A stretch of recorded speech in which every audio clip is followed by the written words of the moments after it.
Hello, everybody. Just a heads up, today's episode is brought to you by NordVPN. We all know NordVPN protects your data, makes you anonymous while browsing the internet, and offers super fast connections. But did you also know that you can unlock Netflix, Hulu, BBC, and many more of your favorite entertainment websites with NordVPN? NordVPN hosts more than 5,500 servers in 60 countries, allowing users to access super fast web browsing around the world. So wherever you go or live, NordVPN has you protected. Also, if you want to get 68% off NordVPN, you can get 68% off NordVPN. So that's only $3.71 a month. Plus, you get an additional month free at nordvpn.com/rad, or just use the coupon code RAD. Again, that's nordvpn.com/rad, or use the coupon code RAD at checkout. Something crazy. What? 70% of people in China have cataracts. Yeah, they could use some of this surgery. Yeah, it's crazy. The other 30% have Rinkin continentals.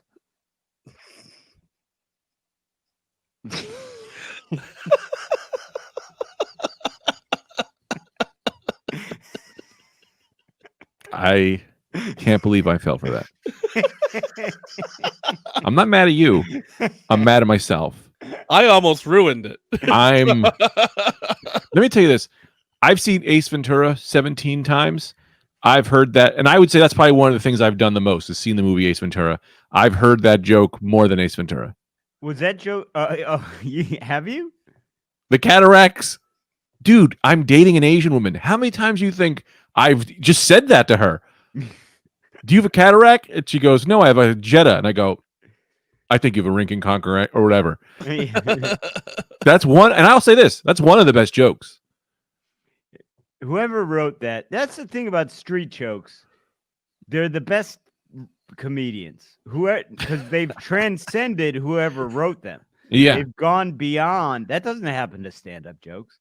They've transcended. They've lived beyond whoever made them up. Mm-hmm. See, that's the thing that is good and bad. Is it like if you can tell a joke that anyone can tell? That's the. Is it make you a good comedian or a bad comedian? Because they in comedy class they were like, you want to do a joke that no one else can tell. Right. That makes sense. But that doesn't mean. I mean, I want people to be able to quote my jokes in a podcast 30 years later. Right. I did. I don't know what the fuck it was. They called themselves a yacht club, but they all had rowboats. It was something on Long Island. Yeah. It's some fundraiser. And for 30 minutes before my set, they just had anyone who wanted to could come up and tell street jokes. Yeah. And when I go up, I go, those are all better jokes. So now I'm doing street jokes. Like you don't get to start with street jokes and then bring me up. I'm doing street jokes and I know better ones than you. So I did street jokes for 20 minutes. Good. I like a good. Did they have the? Hey, Anthony. Yo, what's up? We're just talking about street jokes. Oh, yeah. I don't really know any. You guys know a lot. I love them. I know a lot, but I can't. If you ask me to tell you one, I can't tell you one. They just come into my brain when they do. You want to hear one? This is one of my favorites. I guess you don't want to hear it. All right. I'll just take my pills. I'll just take my pills instead. I would like to hear it. Those are the options. I can hear this joke or I can take my medication. Interesting. If you don't want to hear this street joke, then I'm going to just take all these pills I found. Man, well, if I knew the pills were on the table, I might want to see you take the pills more and see what happens. These are my no one wants to hear my joke pills. Whenever I bomb, I take one to punish myself. That wasn't even a bomb. No one answered. Yeah, I consider that a bomb. No one wants to hear my joke. That's like, hey, how's everyone doing? And no one says anything. I pop 10 pills. And then I just convulse on stage, and they go, you should have said we're doing all right. It's not. The blood is on your hands, audience. Goddamn. Yeah, you goddamn right, you fools. I'll hear a street joke, man. I haven't heard one all day. Well, it's actually not. I don't want to tell a street joke, but I do want to tell you this story just because, I don't know. I don't want to tell it on the podcast. I'll just tell you guys. I was talking to my friend a while ago, and, he wasn't doing great with money. And he's like kind of like an incel type, real lonely guy. Anyway. Oh man, those are. I feel like that's a jump, man. Yeah. Well, we're not as close anymore. Lonely to incel is whoa. Bit of an incel, you know. Bit of an incel. Lives alone. Bit of an incel, I'd say. Hates women, has guns, is gonna kill some ladies. Yeah, those things. Well, he's not a killer. He's Man. a guy who's lonely and is angry at the world for not letting him be whatever. But anyway, he works all week. He cuts wood at one of those wood cutting places, right? You know, where you cut wood and you bring it down, and he's like a wood cutter. What are those guys? He's a lumberjack. Lumberjack, right? At a wood cuttery. Yeah, he lives in Canada. And he lives on the border. So what he does is he works in Canada. He would come down to America, or the reverse. Maybe he works in America and goes to Canada. I don't remember. It's been a long time since I sent him. Anyway, he would cut the wood all the time, and he would go into Canada. That's right, because he would go into Canada and would go because they have really good strip clubs there. And he was he took all his money and he says to the guy who owns the place, he was like, "Hey man, I know because prostitution's like kind of legal there."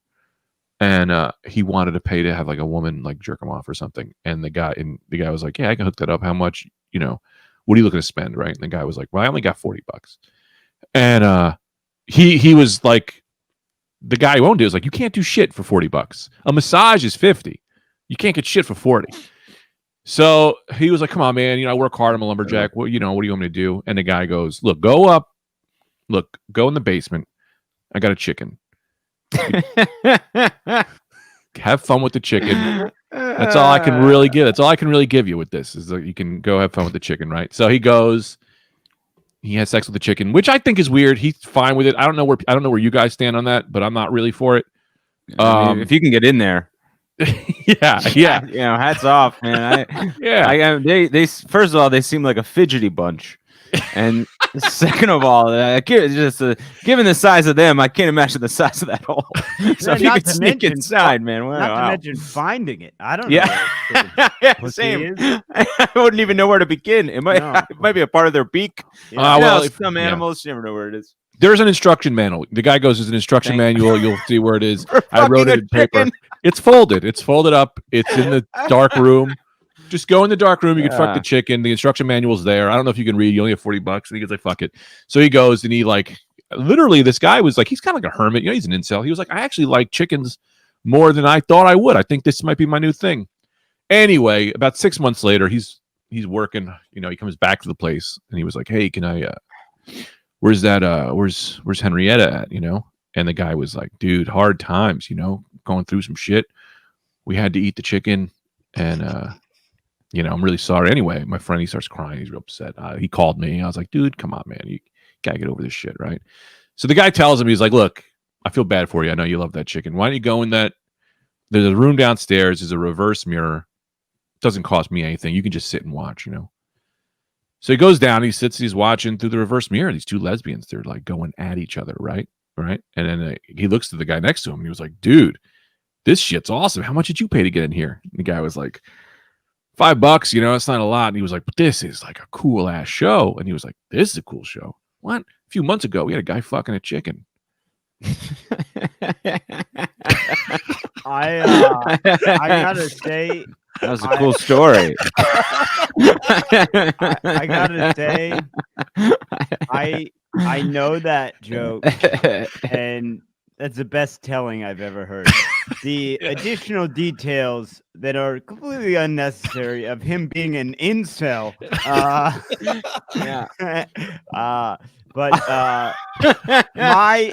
Street jokes are so funny because the version I'm familiar with is he comes back the next week and he has less money. And he's like, "I can't let you fuck anything for $10. Here's what you can do. You can go look through the hole in the wall." And he looks through the hole in the wall and there's lesbians. That's because you're telling the joke. I'm telling the real story that the joke was based on. That it was based on. Yeah. This is like, that says like, a documentary. Yeah, yours was like the artistic telling of the story of my friend who's from Canada or America. I don't really remember. I also enjoyed, kind of woodcutter. I enjoyed big detail.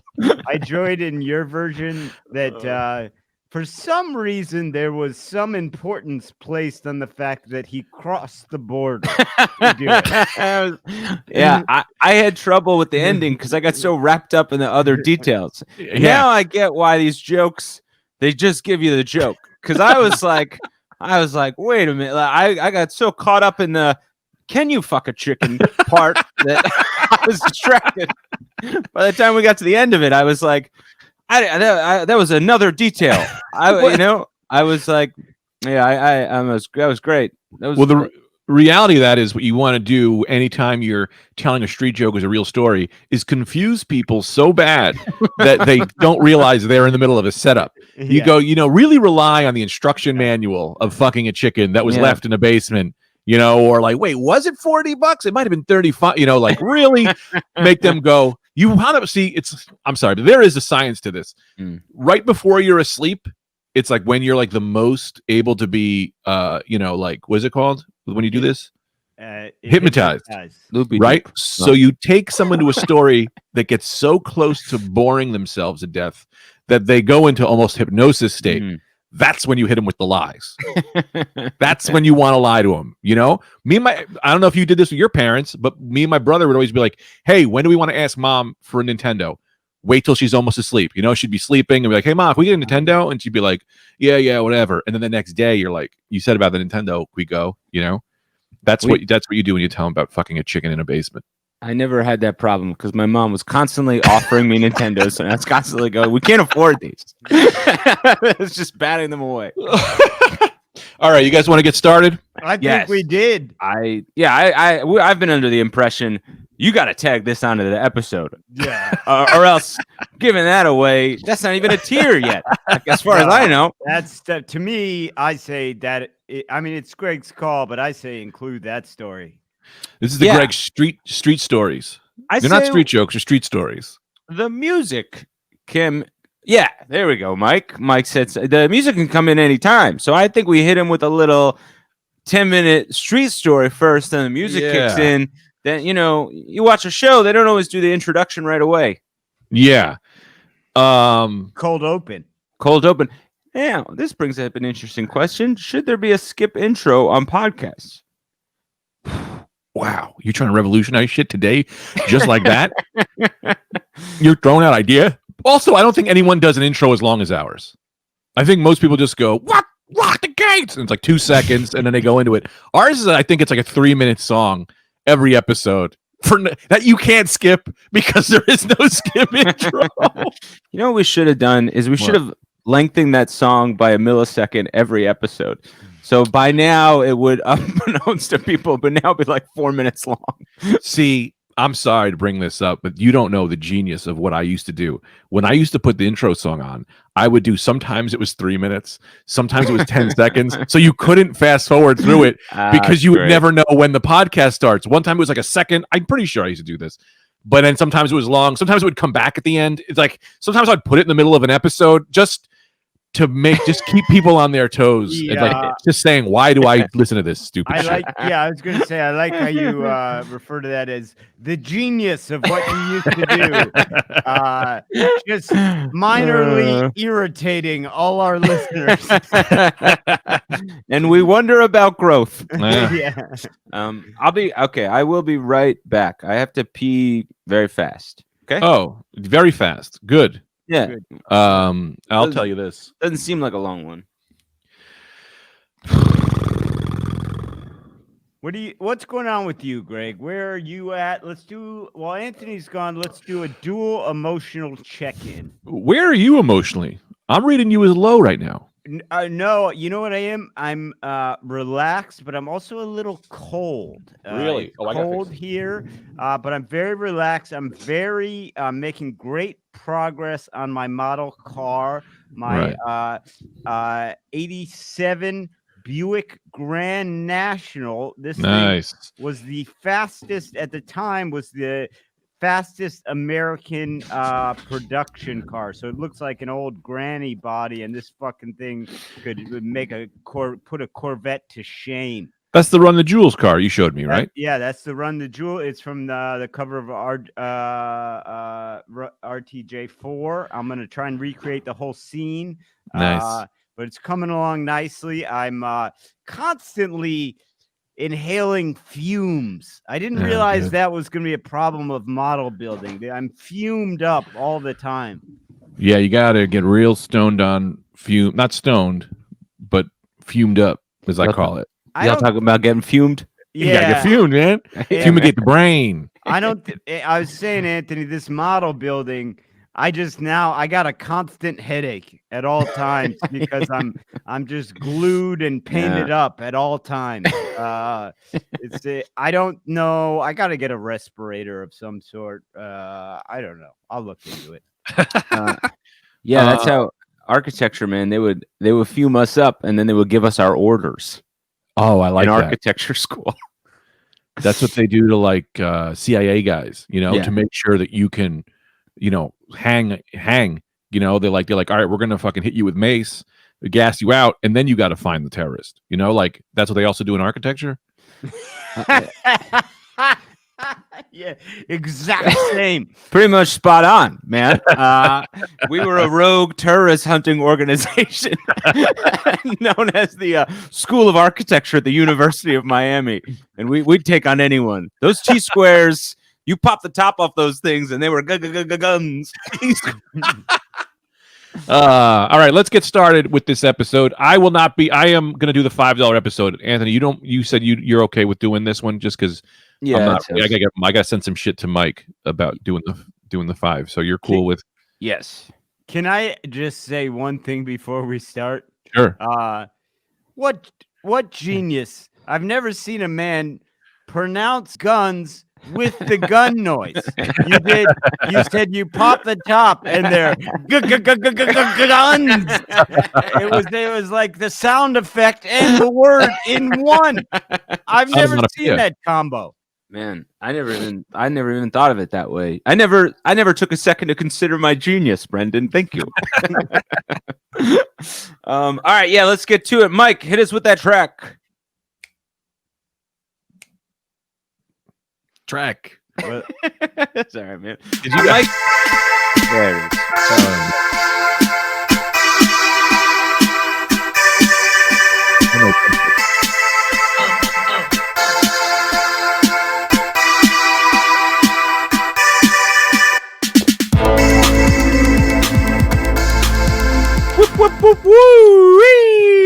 Welcome to episode 296 of the Rad Dude. You don't know that. It is, man. Really? Yeah. Well, I write the socials, so right. Nice. I just told everybody.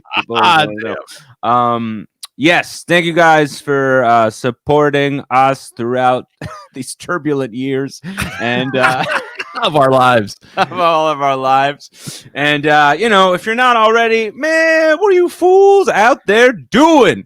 Subscribe to the Patreon at patreon.com/RadDudeCast. There's a $5 tier, there's a $10 tier, there's a $15 tier, there's a $20 raw ad tier, there's a $25 quarantine helper tier, there is a $30 tier. Dude, baby. Remember, we're also doing the $100 black tie tier that you can only listen to if you wear a suit. Yes. You got to listen to it in a suit. That's where you just pay for the $15 tier, but you put a suit on when you listen to it. Yeah. You're only allowed to do that if you pay $100. Adds to the experience, and we'll trust that you're wearing that suit. Hey, it's your money after all. Honor system. We're on the honor system that we have to know you paid $100 to put that suit on and listen to the $15 tier. And don't forget, there's a $50. I think I have to show you my dick tier. Right. I can't remember what the rules were, but I think if at $50, I do have to show you my dick. But don't try a thing. I want to say this, and I don't want to co-opt what you're talking about, Anthony. No, go ahead, man. Don't try a thing where you just sign up for $50. I show you my dick, and then you unsign up. Okay. Yeah. If I want a year contract in writing at the $50 level before I show you my dick. And also, don't share it. Don't pirate it out to other non-subscribers. Okay. Yeah, that's a great point. And as always, Brendan for the women, Greg for the boys, and me for the happily married couples out there. For that tier. So this week we're gonna be talking about the great loves of our lives. Also another thing too, follow us on Instagram at the Rad Dudecast and Twitter. I think it's the same thing, and on Facebook. I don't know. You can't really follow people on Facebook. So yes, you can. Oh, you can. We do have a Facebook page. You can like it. Yeah, you like our Facebook group. We have two things going. Yes. You can go to Facebook. You can look up the Rad Dudecast After Dark, and that's an exclusive group. We let anyone in, but it is a group where there's a lot of chat going on. It's very fun. But then we also do have an official fan page, and we're going to start posting more content on that. So do both of those things. Everything. Yeah, do There's everything. also a Reddit page if you're a Reddit man, but that's pretty just much me and the guy who runs it. This is, because I don't think we ever tell anybody. And he's always like, you gotta shout this thing out. And I'm like, why? We're having a great time, you and me.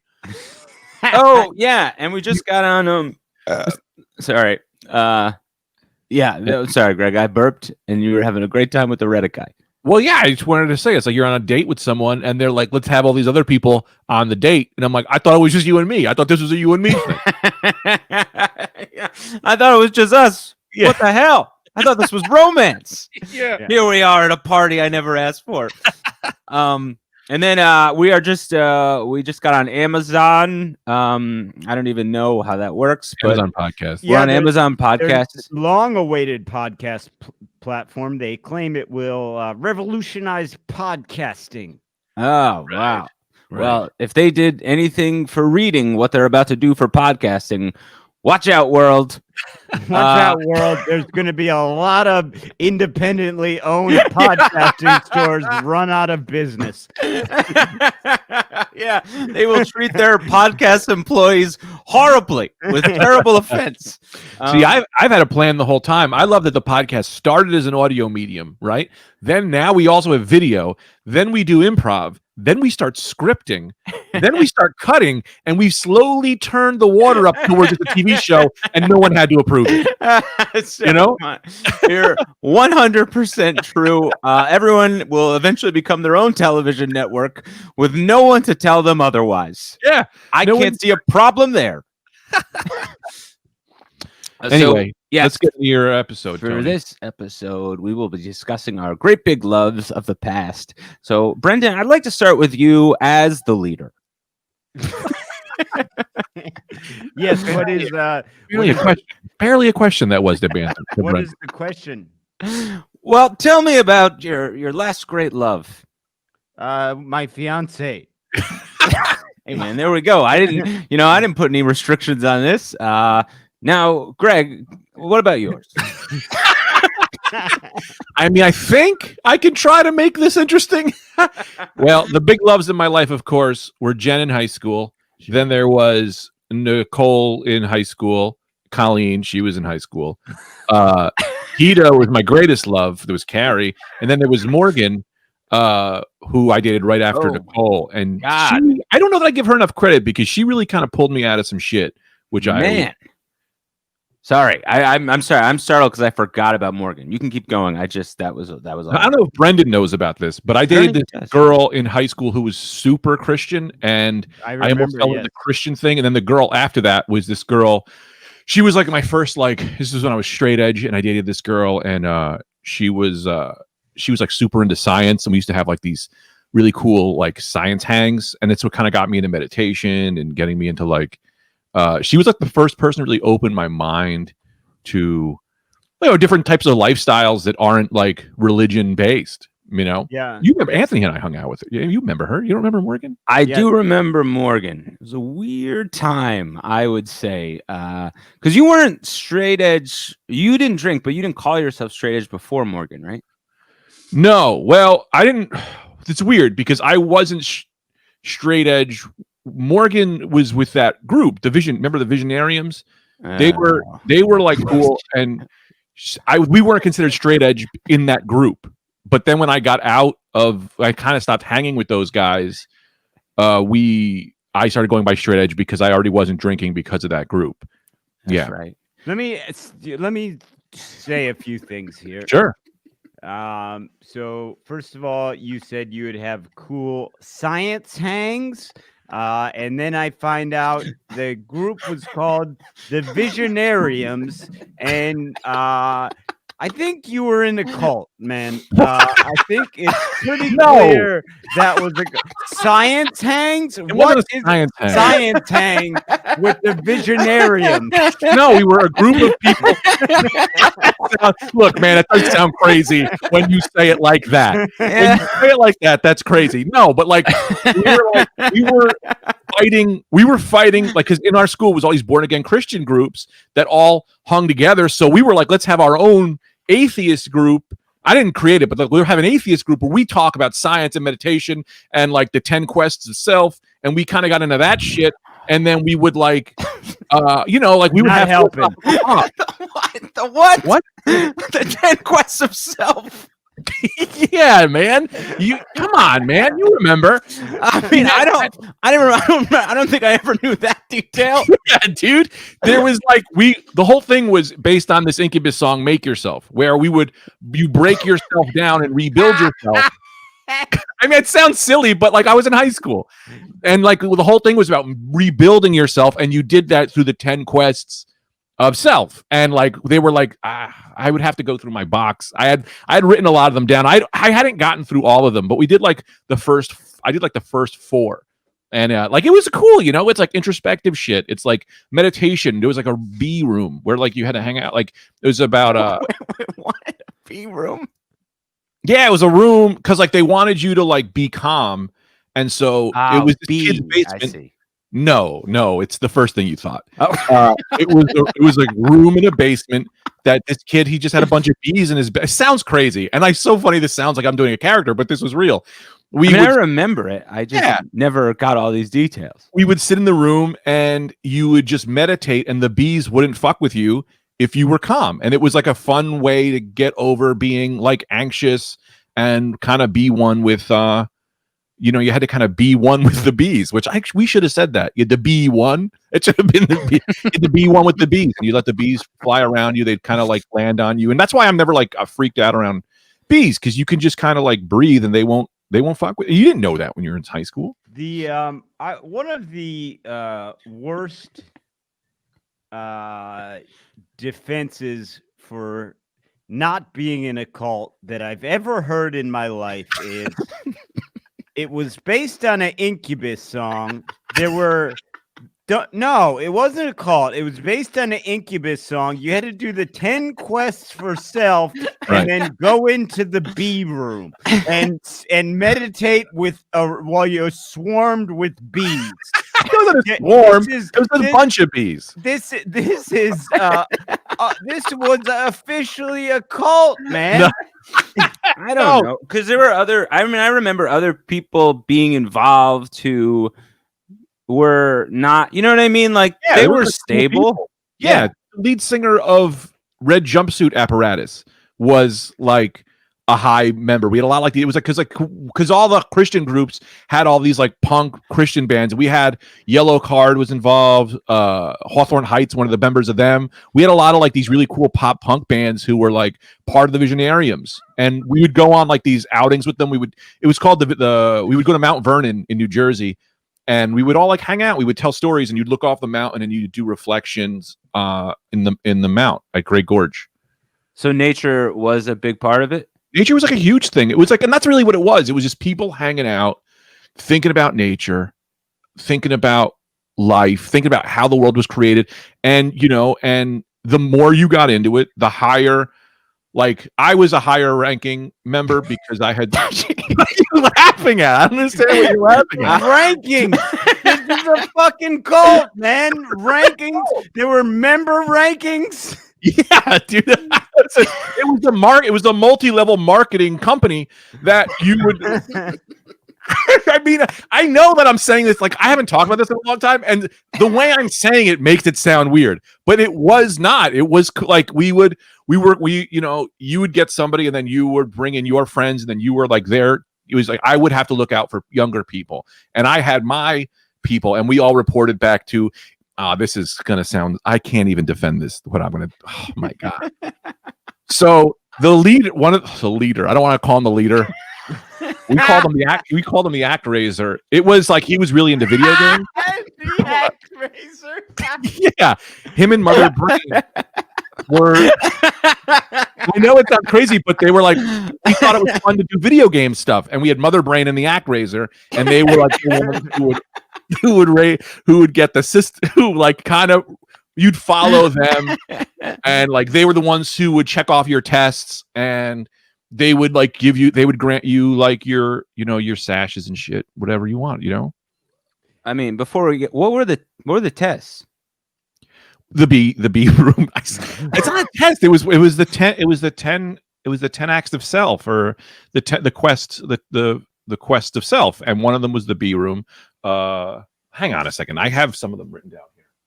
What was that? Oh, right. We would do we had like these gatherings at the mountain. You had to go to at least 3 4 a.m. bowling challenges that we would bowl at 4 in the morning, and after, and that's when everyone would kind of bond. We would go bowling at 4 in the morning, and at the end of the bowling challenge, because you just bowled for 4 hours, you'd have to do the Pepsi Coke challenge. And if you can tell the difference, once you can tell the difference between Pepsi and Coke, that you can check off that mark, because you had to like bowl and then take the Pepsi Coke challenge, and that's how you would become one with yourself, because your taste buds would be able to delineate between Pepsi and Coke. I don't know what's happening here. I don't know. First of all, let's just remind everyone, my answer to this exact same question was my fiance. End of story. But I don't know what's happening here. If this is a truth that then lies are being added to it, or if this is a full lie. I don't know if this is an Anthony Greg Trick Brendan game. I don't know what's happening here. I have a lot of suspicion regarding the 4 a.m. bowling challenge followed by the Coke versus Pepsi challenge. That seems outlandish to me. It is. Look, it's outlandish, but we also knew it was outlandish. Like, we knew it was funny. Like, we knew it was like, it wasn't like a serious, like, because it wasn't like too serious of a thing. We would be like, we would go bowling at 4 in the morning because it was a 24-hour laser bowling. And at the end of the thing, we would all do the Pepsi Coke challenge. And whoever could beat the Pepsi Coke challenge was like, yo, dude, like, you're meditated, you're calm, you can do this thing. Yeah, well, here, I'll tell you this, Brennan. Because I do remember Greg being a part, and I know this sounds insane, but being a part of a group called the Visionariums when he was in high school. And Morgan did exist. I didn't know all these details as he sang them. And as he sang them, I'm with you in terms of, I'm like, this sounds fishy. What, dude? It wasn't fishy, man. Like, they got me through most of my first experiences in life. I started rollerblading with them. I'd already had sex. Right. The third time I had sex was with that group. It was like people we had, we had relationships with, and Morgan, like, she like really opened me up sexually in the shit that I was totally afraid of doing, because I was like, back then I was afraid of getting girls pregnant. I wasn't doing group shit, you know what I mean? And like, I wasn't into that yet. Hey, y'all, that's right. I'm from the South. You didn't know that, because I'm using NordVPN. NordVPN allows you to just be wherever you want. Ain't nobody following you. People are following me all the time. Did you know that? Did you know when I walk out of the house, I got like 50 old women, I'm talking in their 90s, walking around me, trying to grab me from behind, asking me questions. I need to get rid of them. I can't in real life, but I can online when I use NordVPN. NordVPN is dope as hell, yo. It's dope as hell. That's what the young kids are saying. Dope as hell, yo. Because it allows you to unlock Netflix, Hulu, BBC, all your favorite websites from around the world, because they can't track you. They don't know where you are. They don't know what to send you. So you get Netflix from Australia. You get Netflix from the godforsaken moon. If that's what you are. Are you at the moon? You might be there. I don't know where you are. I can't hear you.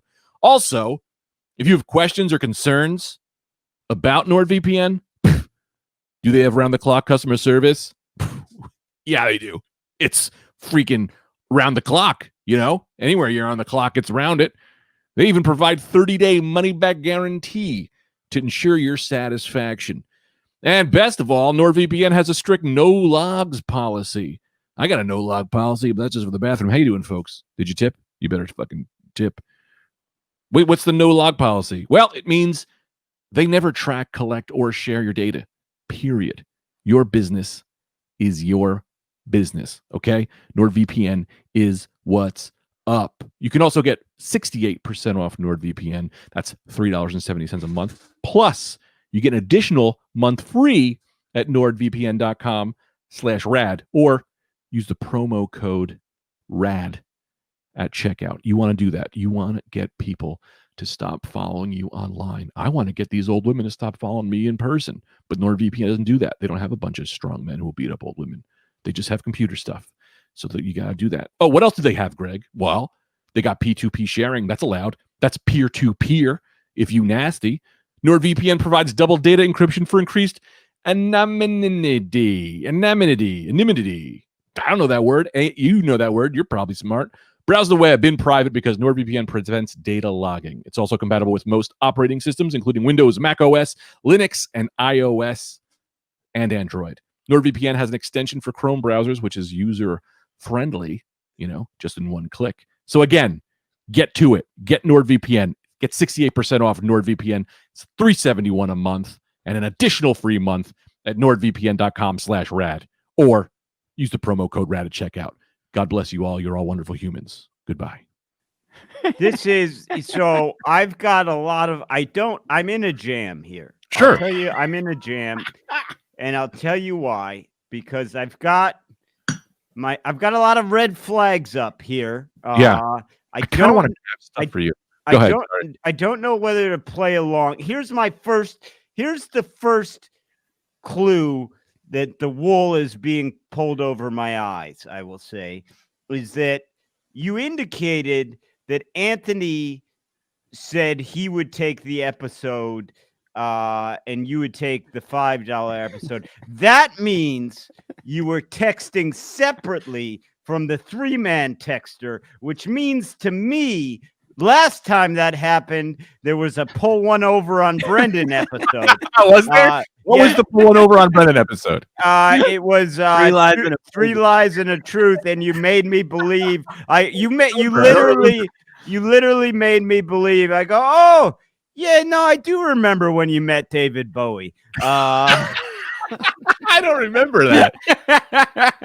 I mean, for my episode on the $5 episode, I want to do remember we had talked about the relationship baseball team. So I just need Mike to pull that. I had texted Mike about pulling up a baseball game and he wasn't ready. So Anthony said, we'll talk about relationship shit, but it's like, I don't know. I just kind of feel weird because you guys are kind of shitting on the ActRaiser a little bit. I'm not shitting. I said nothing about the ActRaiser. Well, yeah, I mean, what, I guess, because Brandon is kind of questioning the validity of this. So if you have anything to dispute that. Can you give me a minute? I do have stuff. I think that would be helpful. I have stuff in my box that I'm pretty sure, I swear to God, this is going to be great. Hang on a second. Well, he's doing that, Anthony. I'll tell you something. Just talk for a minute because it's in my closet. So on the subject of like memory and how it's really very unreliable, and like how I was immediately like, oh, I do remember you telling a story about meeting David Bowie. They've done studies. Hold on, Greg, 1 second. I'm just finishing telling Anthony something about memory. They've done studies where they're able to convince like 50% of the people in the study that they remember meeting Bugs Bunny at Disney World, and that's a Warner Brothers character. There's no, he's never would be and people are so like, it's so easy to kind of manipulate people's memories. Like if you're like, with just certain cues and stuff that like. It's bizarre, but that's what happened to me with the David Bowie story. And I'm, of course, but I'm open to the Visionariums being real. Brent, this is wild, Brenda. You know who I feel bad for is the guy who it was real.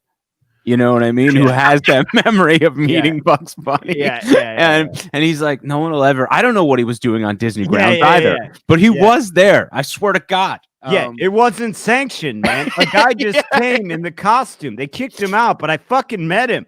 Yeah, man. He's like a college kid going to other college. You know, being recruited by another team. I swear it happened. Anyway, Greg, what did you find? So this was my box of memories and shit. And you mind if I just want to pull some stuff out because some of this shit is like it might be. I haven't opened this in years. A lot of it is like ex-girlfriend shit and weird stuff. But let me just say, like this is, like this is a letter. Oh my god, this is my flower from prom. That's wow. What's that? The thing you wear in a prom? Corsage. Corsage. Right? Or wait, no, a corsage you give the woman. I think a man gets a boutonniere. Boutonniere. Yeah. Because this is Morgan, and there's like a letter here from her. That's crazy. It says, "I don't know what this picture is." I don't know what that is either. Sorry, I don't want this to be boring. I want to pull out something fun, but it's all kind of random. Here's a letter sent for me from the Crow. This is a postcard. I love the Crow. That was the postcard she sent me from that. Well, that's proof positive. Here we go, baby. I knew I'd find it. This is awesome.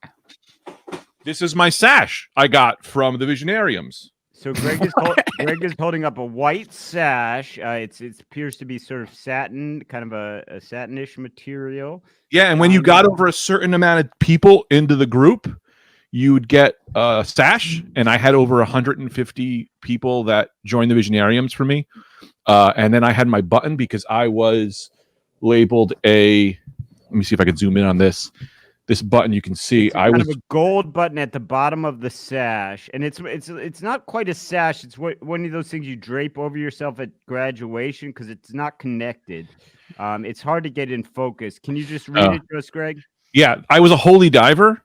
That was my level in the group, and this was given me by Baron Benz. You can see his name is on it. Let's see. Am I assuming in Baron Benz's ActRaiser? No, Baron Benz was actually higher than the ActRaiser. The ActRaiser is like your community guy. Baron was the guy. He was like in LA or something. So he this is national. Yeah, it was pretty. I mean, yeah, we had all these bands in it and shit. I want to show you this. I can send it to you. But anyway, I got this sash from.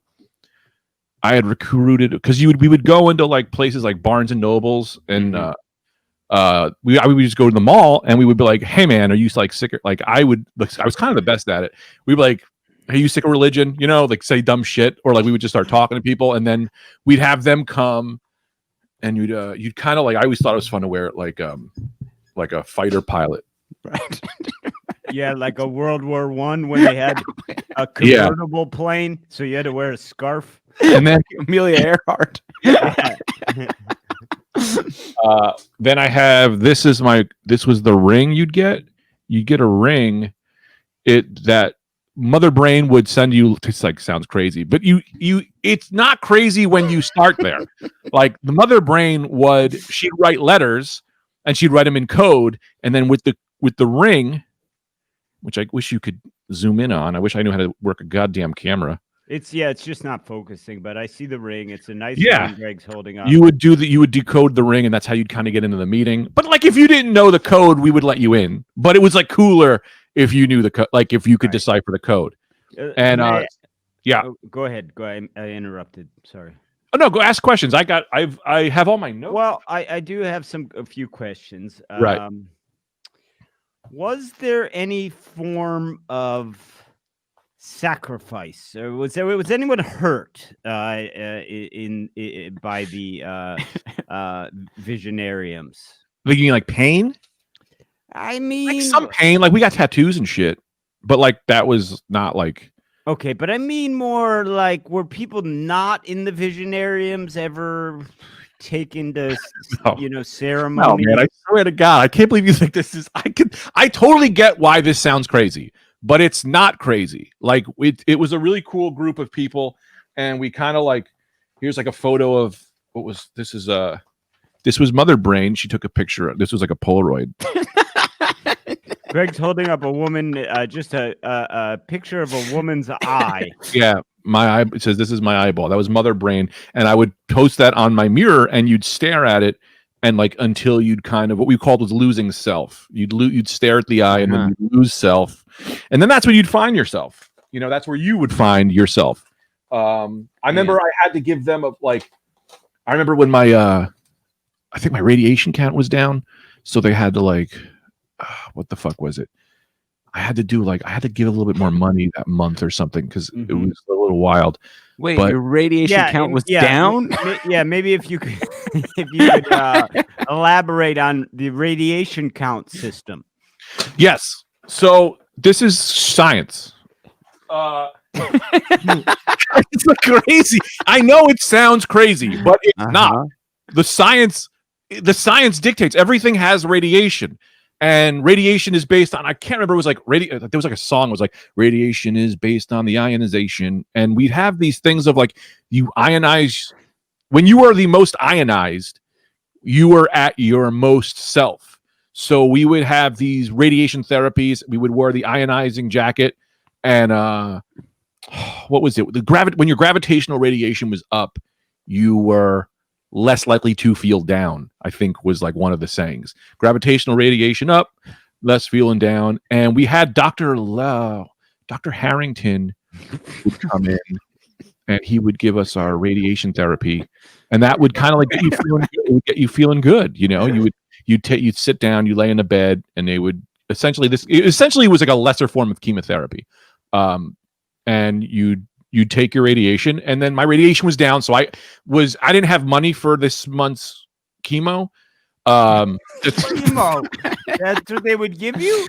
Well, it wasn't full chemo, but it was like the doctor, he was a chemotherapist doctor, and he would bring in some of the chemo and he would give you an injection of to get your radiation up. Right. Well, go ahead, Anthony. The radiation would go up to bring your ionization down so you could be closer to self. You want it to be more ionized. You want to be more ionized. This is all like, you can Google this, man. Like, yeah, I'm just about to do that. Yeah. Look up anybody in any punk band from the 90s. They were all high level ionized people. Yellow Cord, Hawthorne Heights, Red Jumpsuit Apparatus. That guy was my favorite. Yeah, like you're most creative when you're highly ionized. So we had like a lead jacket. Like you'd get the chemotherapy. I call it that now because it's like that's kind of what it was, but they wouldn't call it that. But I'm like, come on, dude, this is pretty much basic chemotherapy. And you'd wear your ion. I hate to interrupt. What would they call it? Man, what the fuck was it called? Like rad. That's why we call this the Rad Dude Cast. It's a long time ago. Radiation. Yeah.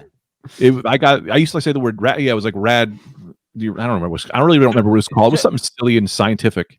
So I have some questions. Sure. I'm gonna Google while you're asking questions. Sure. Take a look. So the Visionariums seems to have had, from what you're saying, quite the positive impact on your life. It seems like they weren't hurting anyone. What happened? Why did you stop? Why did you leave? Or are you still a Visionarium? I stopped because it became just like religion, right? After the fucking etching and the weird, I had that I had sex at a young age, right? Also, I would like to revisit the etching, but go ahead, continue. Yeah.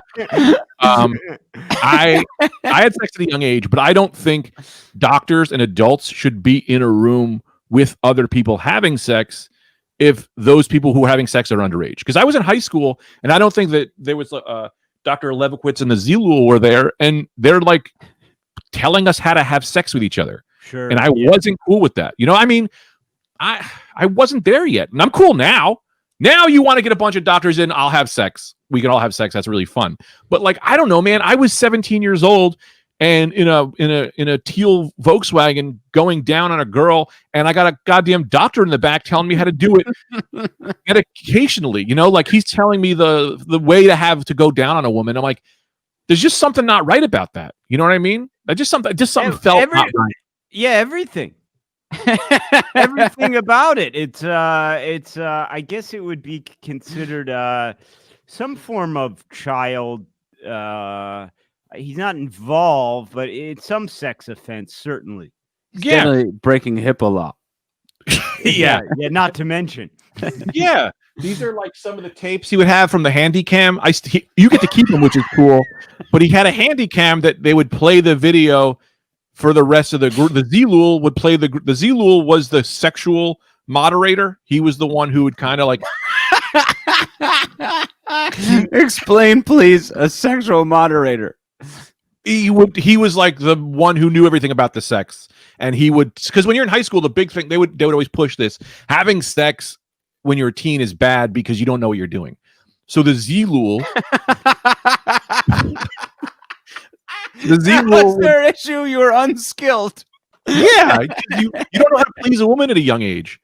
So the whole thing was Dr. Harrington, Dr. Lebowitz would have the Z-Lul go with you, and they would film the sex, and he would tell you how to do it, and then we would watch the tapes with the doctors, and they would tell you how to have sex better and, like, you know, how to please each other. But they didn't keep the tapes. I have the tapes. So, like, I don't feel like they took advantage of me, because they would give you the tapes when you were done, and then you'd, you know, it was. I just didn't think. I was a big pusher of waiting till people were 18 before the Z-Lul watched you have sex.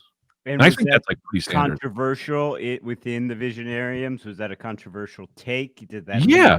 Mother Brain was furious when I stood up at the meeting and I was like, no more underage watching of people who are underage having sex.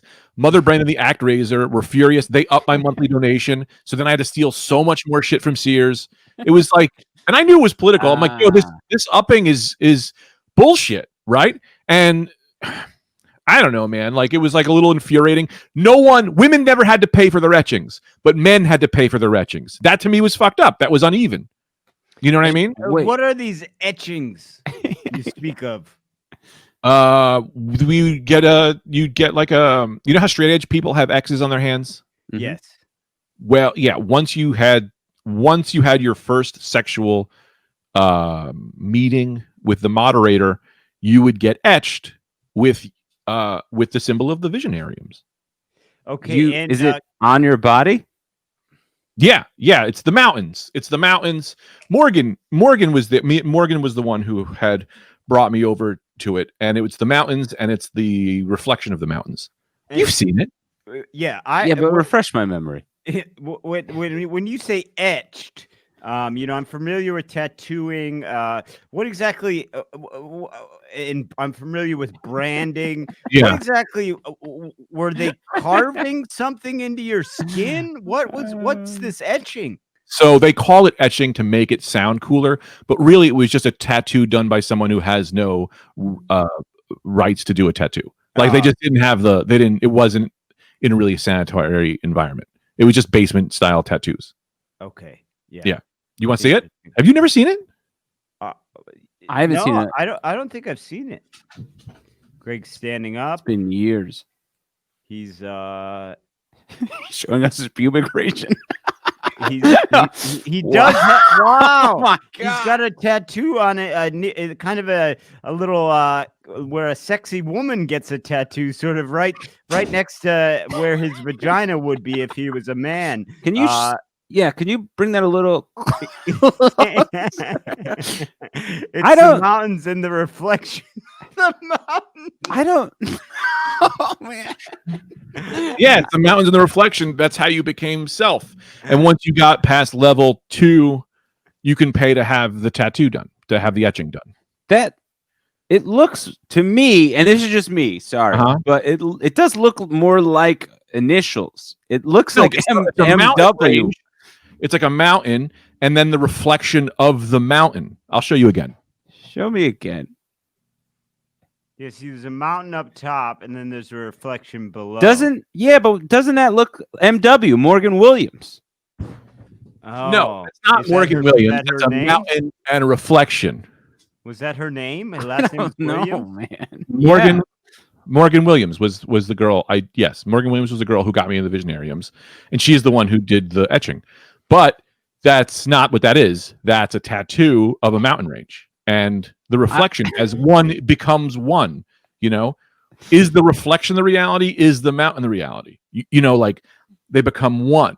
The mountain and there's like the whole thing based in the Visionariums. So something that is puzzling me, is you left the Visionariums over some disagreements in their policies, or I don't know if you were kicked out or you left, but you seem to still have very positive feelings towards this group. I'll call it a group. I won't call it a cult, although it resembles, it does bear many of the traits of a cult.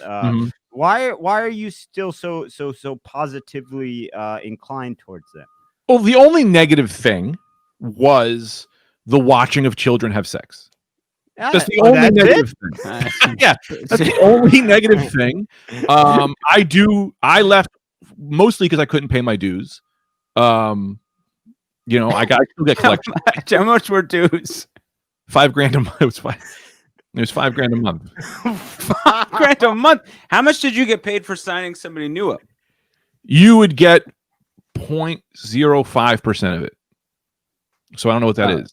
But you'd get some checks, but most of that money went to your tattoos, your sash, your buttons, your decoder ring, and a lot of us, because we were in high school, we didn't have the money, which was fair. Like we didn't have jobs, so we had to do jobs for the Visionariums to pay off that money. A lot of those jobs were videoing other people. A lot of those jobs were helping other adventurers, because there was a people called adventurers, and adventurer is someone who isn't ready to have sex but is going to have sex anyway. So the adventurers, you'd have to go there and make the adventurers do new sexual things, right? So and they didn't really because they're young. None of us really wanted to do this stuff. So you'd be like, no, you don't leave the room until you guys kiss. It wasn't like penetration or anything, but it was like you guys have to kiss.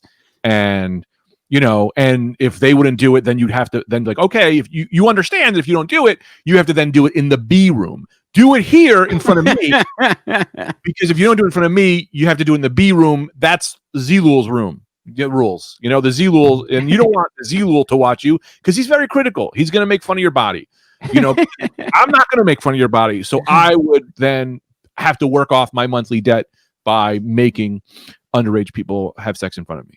What's interesting? Oh, go ahead, Anthony, please. No, you go first, because I was just going to say things seem to have really shifted. What started as a group that focused mainly on cool science talks, it's all science hangs. It's really shifted to sex and money based. The whole thing seems to be children. No, that's only when you're at the 3rd to 4th tier level. When you're when you start an adventurer, and adventurers are just us kids having a good time. You go to the bowling things. You do the Pepsi challenge, right? How high can you get in bowling, right? And if you get better and better at bowling, then we would bring you to the next level, which it could be based on your race. It could be anything, And then the 3rd level was I was the 4th level, which is holy diver. You were a holy diver, right? Holy diver. Diving for the truth. Diving for the truth. You remember that? Yeah, I remember. Or the pussy. It was. You weren't oftentimes both. Yeah. You weren't. That was a big thing. You weren't allowed to curse. We didn't believe in cursing, and that was another thing because I was more of a. I like to curse. I thought you were going to say more of a Dudley boy. These were his glasses with the Z-Lul. I still have them. Wow. So do you consider yourself still a part? I haven't heard you talk about this in so long. Do you consider yourself still a part of it, or did you break ties with the group? You're not allowed to consider yourself a part of it if you don't pay the money. You're not allowed to. You're not allowed to talk about it. You're not allowed to consider yourself. You're supposed to give your session what they call evidence. You're supposed to return all evidence to them. Oh yeah, boy! I tell you, this group. Poor choice of words coming from this group all the time. Yeah, man. But we were positive, man. Some jumpsuit apparatus. The reason they got that's when you feel like a man. Because that's like our rules. Like, don't hit other women. Yeah, don't hit children. Right. I'm reading here a lot of groups. Quiet Drive, something corporate. The Academy is huge. Yeah. .. Homegrown. Homegrown, dude. Those guys could party, man. That we did a New Year's party with Homegrown and something corporate, and we called it a game called Blind Hands, which was you turn all the lights off and you just touch. Right? If you grab something, you touch it and you feel it, and you try to make whatever you touch feel good. Sometimes it's a door. What would a door need to feel good, right? A door wants to be turned, so you turn the knob, right? Oh, you touch something else. Oh, it's a cabinet. Open the cabinet. Make inanimate objects feel good, right? But that would mostly just end in sweating and fucking. But that's what it is. You just fucking each other in the dark. So it says Midtown was in the group as well, but then there were some issues, and then I guess they broke ties. What happened there? Oh God, that was a problem. The singer from Midtown, what was his name? Was it Brad? Yeah, or something like that. I can remember his name. Yeah. Anyway, he Bradley Papadopoulos. Is that his name? Yeah. Yeah. He wanted to leave the Visionariums, and he only wanted to leave because he couldn't pay the money anymore, and his band wasn't doing great. But he refused to return his evidence. So the Z-Lul had invited his parents into a car, and he called them, and they were like, "Hey, listen, your parents are in the car. They want the evidence back. We want the evidence back." And Brad was like, "What do you mean?" He was like, he thought he was taking that as like a kidnapping. And the Z-Lul was like, "This isn't a kidnapping. I'm partying with your parents. And the party ends when you return the evidence." Right. Okay. Yeah. So he was like furious. That ended in like a cop suicide by cop thing. Gee, can I ask how you've been able to keep the evidence? How I did? Yeah. Oh man, you go know me, bro. I'm not walking away without stealing. I'm always stealing. I mean, like those guys weren't smart. I was like, I gave them an empty box that they're supposed to open on June 3rd, 2021, and that is my evidence. They'll open, my evidence is there. But there's nothing in the box. Nothing. Right. Yeah, but what are your plans beyond that opening, June 3rd, 2021? Oh, fuck them up if they come at me. Well, not even to mention the June 3rd, 2021. I mean, you understand this is a public forum. You're now revealing all of their secrets plus your evidence. I don't give a shit about that. I don't give a shit about these people. I don't think any of them have been doing well anyway. I don't even know if they're still a group. Yeah, let me see. Because when it's actually funny, when what the fuck was that? There was like a cult.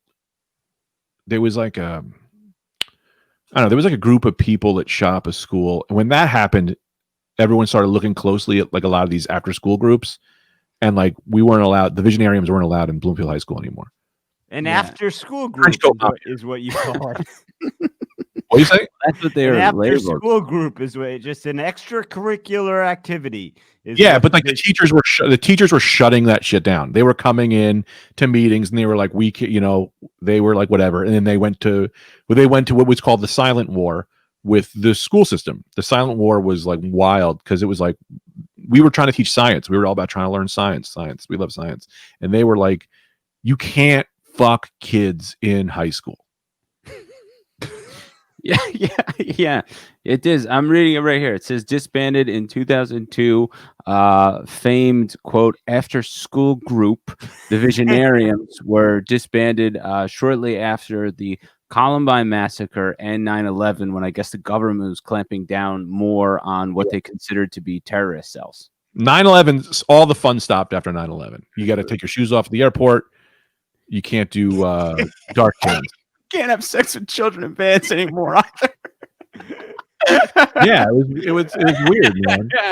Dude, and plus when it came out, when Mother Brain's Identity came out, that was like a big thing because she had to like quit her job and because people started harassing her, and so like she was kind of blackballed from Hollywood. That was the thing they would do to us, is they would blackball you from Hollywood and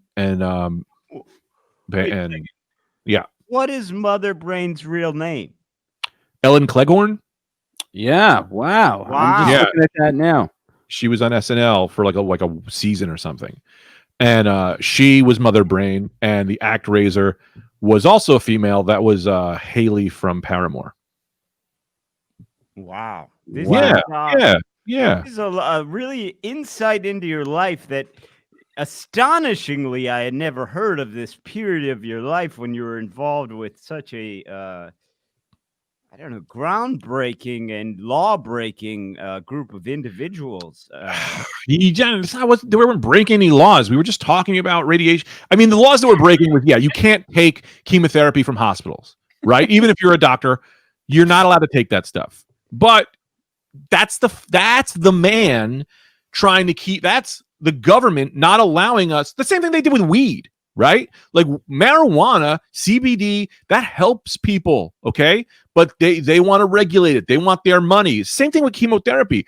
Everyone can be on chemotherapy. Everyone. First of all, I don't know that that's scientifically would bolster the economy. I don't know if that's scientifically sound advice, but secondly, you need to ionize. I was more I was more referring to the videotaping high school kids having sex in vans. I have the tape. If you have your own tapes, it's fine. I have my tapes.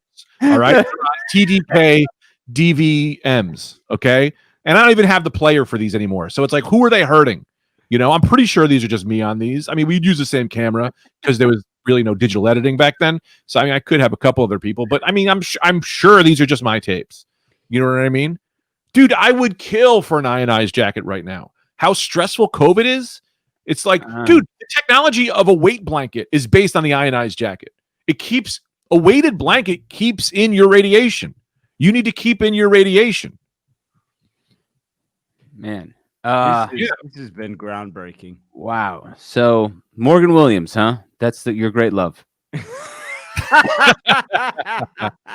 Yeah.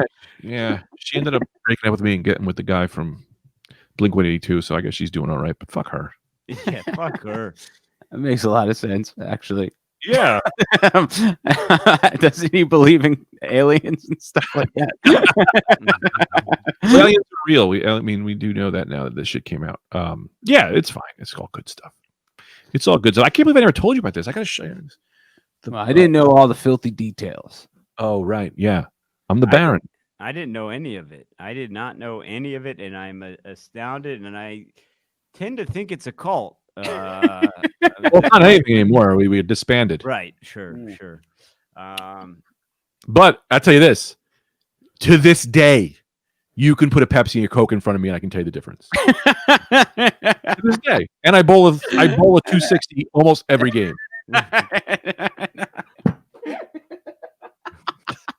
Oh, man. God knows how they got those alleys open at 4 a.m., but that must be another story. It's laser bowling, 24 hours.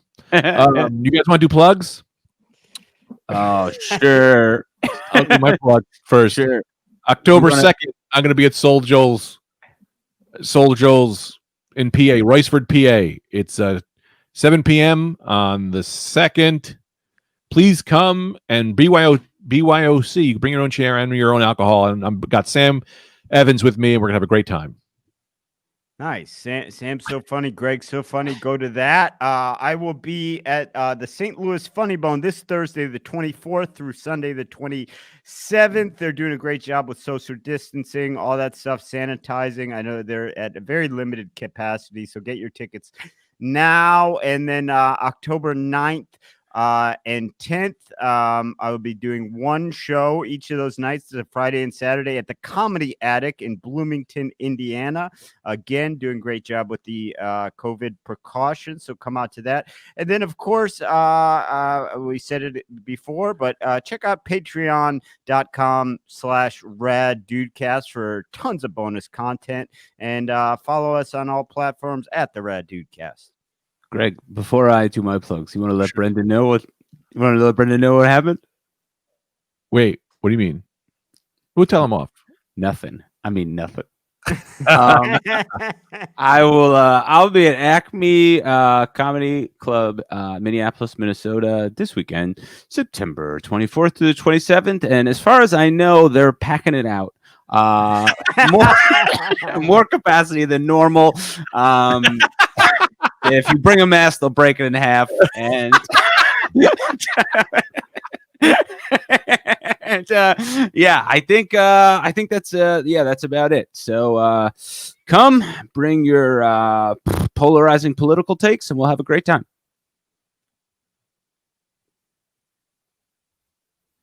See you later.